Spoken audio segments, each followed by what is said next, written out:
This is problem 7.17. It's on page 377. A 5-inch diameter pipe is supported every 9 feet by a small frame consisting of 2 members as shown. Knowing that the combined weight of the pipe and its contents is 12 pounds per foot, and neglecting the effect of friction, determine the magnitude and location of the maximum bending moment in member AC. Well, let's sketch a diagram to illustrate what they've given us. The geometry is not particularly difficult, but I felt a little bit lazy when I worked out this problem, and I used SOLIDWORKS for part of the geometry solution. Anyway, I'm drawing a skeleton diagram, but the pipe sits, this is just one hanger. If you looked at it from this direction, you see multiples of these hangers spaced 9 foot apart. That's not the interesting part. The interesting part is just looking at this view of the pipe hangers. Points A, C, and B are the pivot points and the connection at the bottom. I'm going to use a typical X, Y coordinate system, Cartesian. One dimension I'll put on here is the radius. That radius is 2.5 inches. The geometry is in the book. I guess I'll go ahead and make a sketch from the other view, from the side. So there would be multiple hangers. We're looking at this way. So let's see, this point is right about there, so that'd be like C, and this is A, B. Another hanger down here, which we're not working with, and then the pipe, which I guess is continuous. I don't know how far it goes, it doesn't really matter, because the pipe hangs on these brackets, and the weight of the pipe is a uniform 10 pounds per foot. Now, the spacing between the hangers is 9 foot. And so, if you think about this load being centered around the hanger, then each hanger has to support 10 pounds per foot times 9 feet, so 90 pounds. The whole point of this drawing is that the effective weight of that pipe section is 90 pounds. So the weight acts down like this and is 90 pounds per bracket, and we're just interested in one bracket. And what happens is there is a reaction force from the sides, from the AC, BC members, that push up and hold up the pipe. Let me call this one F sub D and this one F sub E, because this point is point D and this point is point E. So pretty simple. In fact, I don't know if they gave us, they gave us those letters in the problem statement. Now, the geometry for this, I started working out the geometry, and like I said, I got lazy, but here's what I came up with. I really wanted the angle of FD, and I realized it would be perpendicular to that line. So I went ahead and drew, let's see, let me put it up here, a triangle for this AC member. And I called the angle in here gamma, and from the problem statement, it looks like the base of this triangle is 12 inches. Yeah, 12 inches, and the height is 9 inches. So 9 squared plus 12 squared square root, this is a 15-inch hypotenuse side. If you do the same thing for the triangle over here, that is C, B, and then E's in there somewhere, just like D's in there somewhere. I called the angle, well, I was interested in this angle for whatever reason, so I drew it. This side is still 9 inches high between C and B. The base, according to the figure, which I didn't give you all the dimensions, but it's 6 3/4 inches. And so the hypotenuse, if you calculate it, is 11 1/4 inches long. Now, let's see. So then what I did is I said, well, FD acts something like this. It's perpendicular to this line. So the force triangle for FD that is similar to this geometry triangle, well, let's see. This angle here is this angle here, gamma, because this line is perpendicular to this line. And let's see, this line is perpendicular to that line. So mutually perpendicular lines have the same angle between them. I think I wrote alpha instead of gamma. There we go. So there's gamma. And so by analogy then, this is the 15, 12, 9 side of that triangle. And that'll help me scale the horizontal vertical components of FD. Did the same thing over here with the other triangle. Remember that we've got a force here, FE, that is perpendicular to line CB. And that triangle for FE is similar to this triangle, but we've got to find the angle. And so this right triangle, let's see, how would it go? Well, this is FE. And this angle here, where would it be? Well, let's see. This line is perpendicular to this line, and this line is perpendicular to this line, right? So whatever the angle is between these two lines has to be the same. No, between these two lines has to be the same as the angle between those two lines. Again, this line is perpendicular there, this line is perpendicular there, and so there's the angle that we're interested in. You call it whatever you want. I called it epsilon for whatever reason. So there's the angle epsilon. I don't really need that angle, I just needed to figure out what it was. So by analogy, if that's the angle that's analogous to that, then obviously this side is the hypotenuse, 11.25, and this side, since it's touching the angle, is the 9-inch analogy side, and this is the 6.75-inch analogy side. Okay. I just did this, I just dealt with these triangles so I could figure out the horizontal vertical components of FE and FD once the time came. All right. So with this free body diagram, we don't need our side view anymore. Let's sum forces in the vertical direction. So we'd have minus weight, and for whatever reason I called it R. I think I called it the resultant because it was the resultant of a distributed load, but it's just the weight of that section. Whatever you want to call it, WR, doesn't matter. Minus W plus FDY plus FE y equals 0. So we're just taking the vertical components of FE and FD. Okay? And so the weight is equal to, let's move this to the other side, FD. If I want the y component of FD, well, that's the 12/15 side. So 12/15 plus FE in the y direction. Well, FE in the y direction is 6.75 over 11.25 of FE. I'm going to call this equation 1, because notice it's one equation, two unknowns. I don't know the magnitude of FD and FE. So now let's sum forces in the horizontal direction. And in the horizontal direction, all we have is FE and FD x components, and they're fighting each other. We have FDX to the right minus FEX to the left. Okay. Equals 0.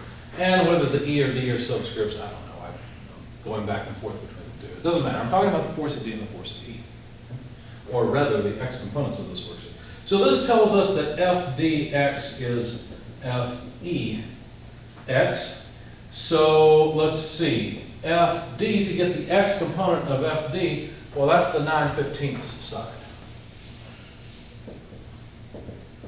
Equals FEX, well, that's the 9/11/25 side, or 11.25 side.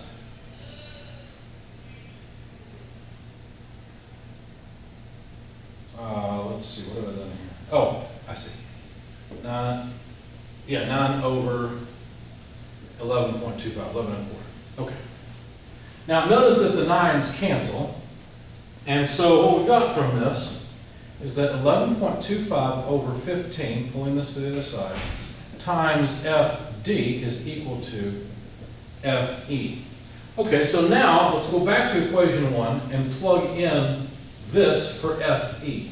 Okay, so we have weight equals FD times 12/15. That hasn't changed. But now we can substitute FE, so plus 11.25 over 15 FD times 6.75 over 11.25. Notice that the 11.25 cancels, and we have an equation for FD. Now I'm not going to bother solving this for you. It's just two fractions you add together, and then you know the weight. The weight was 90 pounds. So this is 90 pounds. And so from this we can find FD, and it comes out to be 72 pounds. So there's FD.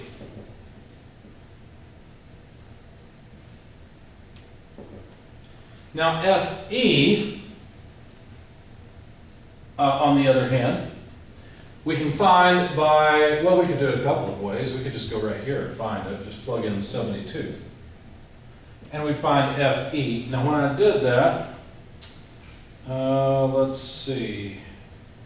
Oh, it looks like I didn't bother because the problem statement says find the maximum bending moment in a C. So I don't really care about FE. I didn't calculate it because FD is a force applied. So basically what we've got, now we're really not interested in any of this. Now we're only focusing on member A, C, where FD, the force at D, is applied at point D, right there. Now, of course, we could look at it in a couple of different ways. This is the force applied to the pipe, but the pipe applies an equal and opposite force, like this. Okay? And that is 72 pounds. I'm going to change my axes. I'm going to move my axes now, where we've got an XY coordinate system oriented with the bar, because that simplifies the analysis. And all I really need to hold this thing in equilibrium is AY, CY, and that's really all I care about, okay? Because notice that yes, the force at C, because of this, and it could be in a very different, there could certainly be a CX and an AX force, but that doesn't matter because that's just going to cause compressive or tensile stresses inside of the material. That's not what we're interested in. We're interested in a bending moment. The axial force along the length of this rod, remember, the axial force does not cause a bending moment. It's only the lateral forces that are shears that build up to a moment. Okay? So we don't care. All we care about is AY and CY. We don't care about any axial force AX or CX, so we won't worry about it. Now, I know that this is 72 pounds, and so let's continue now with our new free body diagram. Now, we've got one little problem. I don't need any of this. I might need FD here in just a sec. No, I just need the total magnitude of FD, so we're done with that too. No, FD is 72 pounds. Okay, so the only thing I need now is the location. I need to know where that force is applied.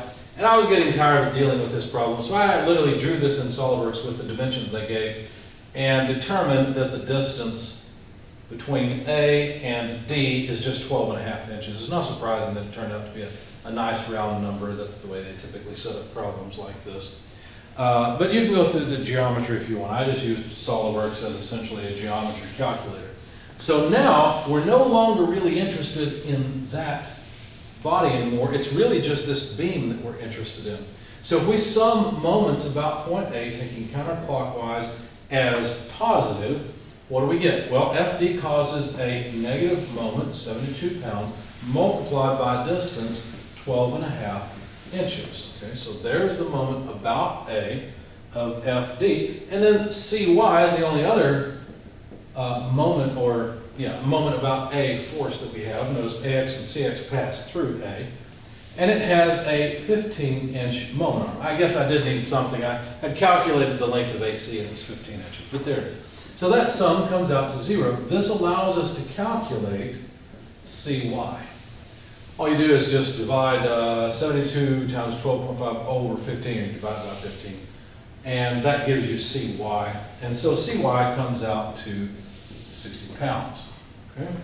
Now, if we sum forces in the new vertical direction, this lateral direction, then we'd have what? AY plus CY minus FD equals 0. And so AY would be equal to FD minus CY. So whatever load of FD C doesn't carry, A has to carry. Now, FD is 72, 72 less 60, well, that's just what, 12 pounds. So AY carries 12 pounds. Okay. Now, let me do something. Let me take this and rotate it. Let me draw it again. So now here's A, here's C, there's 12 pounds here, 60 pounds here, and 72 pounds acting downward at a distance of 12.5 inches, okay? So I don't really need this rotated system. I'm going to imagine rotating AC a bit where I'm looking at, just looking at a different angle, right? Now I can make a shear diagram. So the shear at the end of the beam has to start off at 12 pounds. And that 12 pounds continues all the way until we get to this point, point D, and then moves down by 72 pounds. That means it moves down all the way to negative 60 pounds, and then goes over until we reach point C, and comes back up by 60 pounds. So we know that the shear ends at 0 outside of the beam, and that makes sense. Now my drawing's not exactly to scale, but anyway, if you, excuse me,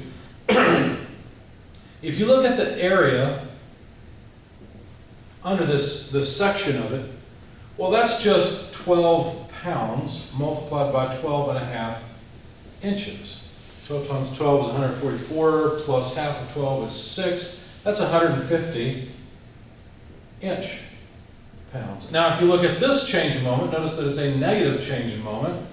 And that spacing we had 15, so 12.5 from 15 is 2.5 inches, right? 2.5 inches times 60 pounds, well, let's see.